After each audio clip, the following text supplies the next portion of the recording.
После долгого перерыва наше первенство города первый раз проводим мы в таком зале.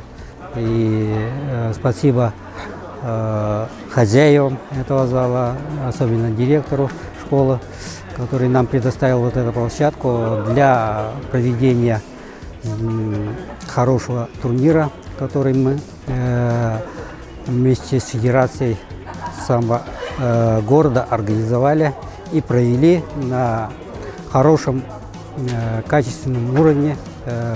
Ребята все показали борьбу, которой давно мы не видели. Очень хорошие ребята есть, и детям Азии практически можно вот через 2 недели отбирать на сборную команду.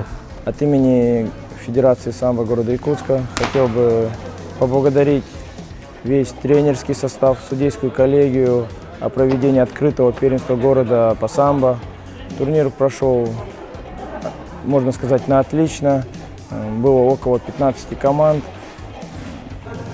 Ребята очень показали хорошую борьбу перед первенством республики, отобрали сильнейший состав города Якутска, который в дальнейшем будет выезжать у нас на спортивные мероприятия.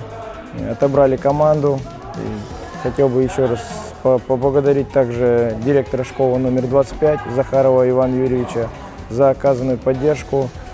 Выделили нам очень хороший зал для проведения соревнований. Планы нашей федерации, как большое развитие в городе Якутске самбо.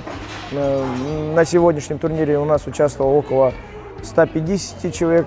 Конечно, мы будем расширять кругозор. Также у нас получается большой упор берем на маленьких детей. Начинаем запускать секции в городе самбо, развивать популяризацию самбо в городе, именно Якутске. Дальнейшие у нас планы также летние лагеря, выезды, сборы, именно поддержка города Якутска в развитии самбо.